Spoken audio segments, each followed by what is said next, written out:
बंगाल वालों अगर बुरा नहीं माने तो एक बात अर्ज करूं हाथ जोड़ के, मस्जिदों के 2-2 करोड़ के मीनार बनाने की बजाय कोशिश करो कि वो 2-2 करोड़ गरीबों पे खर्च करो और उनको मजबूत करो। अगर हमारी कौम 10 साल में मजबूत हो गई तो 2 नहीं बल्कि 10 करोड़ के मीनार हम बना सकेंगे। इसलिए मेरी गुजारिश है, जलसों के खर्चे भी कम करो, शादियों के खर्चे भी कम करो और सब खर्चे कम करके अपनी कौम को मजबूत करो। हुजूर अलैहिस्सलाम इसीलिए तशरीफ लाए थे। तो दीनदार बनो, मालदार बनो और नंबर 3 एजुकेशन पे बहुत मेहनत करो। कोई भी जाहिल न रहे, कोई भी अनपढ़ न रहे। खूब खूब पढ़ाओ अपने बच्चों को।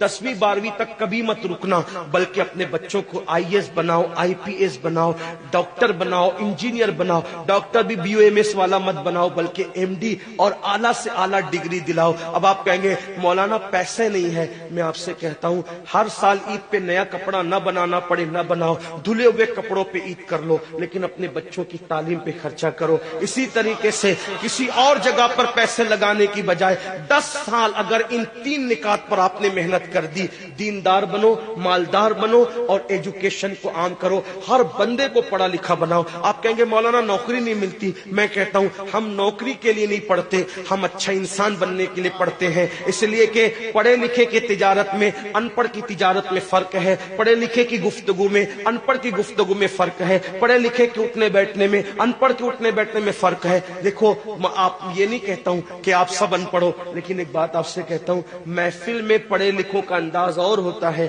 अनपढ़ लोगों का अंदाज और होता है। खाने में, पीने में, उठने में, बैठने में तालीम को आम करो।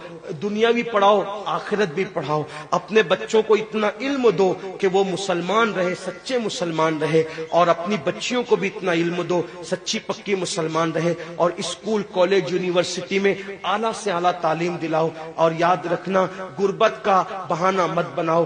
बिटिया की शादी होती है तो लाखों रुपए कहां से आते हैं। और आपसे कहता हूं, 8 घंटे मेहनत करने की बजाय 16 घंटे मेहनत करो। मेहनत में पीछे मत हटो, अपने बच्चों को पढ़ाओ। सिर्फ 10-12 साल हिंदुस्तान के तमाम मुसलमान मेहनत करके अपने बच्चों पे मेहनत कर ले, कोशिश कर ले, काविश कर ले, तो देखना नक्शा बदल जाएगा। ये भी आपसे कहता हूं, एक बात कहता हूं, मना नहीं कर रहा हूं, अगर मुझसे गलती हो तो मेरे उलमा इस्लाह करेंगे।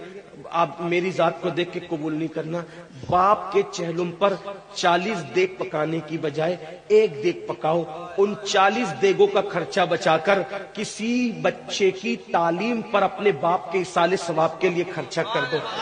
पीर साहब के मजार पर 1 लाख की चादर लाके डालने की बजाय 100 रुपए की चादर डाल दो। बाकी के पैसे बचाकर गरीबों की तालीम पे खर्चा कर दो। पीर साहब के इसाले सवाब के लिए वो उस 1 लाख की चादर से जितना खुश होंगे, वो 100 रुपए की चादर से भी उससे ज्यादा खुश होंगे, क्योंकि आपने किसी को उठा दिया, किसी को आपने तरक्की पे ले गए। एक बात कहता हूं, मेरा पीर जन्नती है तो मेरे पीर को मेरी 1 लाख की चादर से क्या गरज। उसको तो जन्नत में उससे बेहतर लिबास मिल चुका है, उसको तो 1 लाख का उससे बेहतर लिबास मिल चुका है। तो ये बातें तल्ख लगे, माफ करना, लेकिन आपसे एक बात कहता हूं, रसूमात से निकलो, हकीकतों की तरफ आओ। रसूमात से निकलो, सच्चाइयों की तरफ आओ। एक दूसरे को गिराने की कोशिश मत करो, एक दूसरे को उठाने की कोशिश करो। आपस के झगड़े खत्म करो। तेरा सिलसिला बड़ा, मेरा सिलसिला बड़ा, तेरी बिरादरी बड़ी, मेरी बिरादरी बड़ी, तेरा पीर बड़ा, मेरा पीर बड़ा।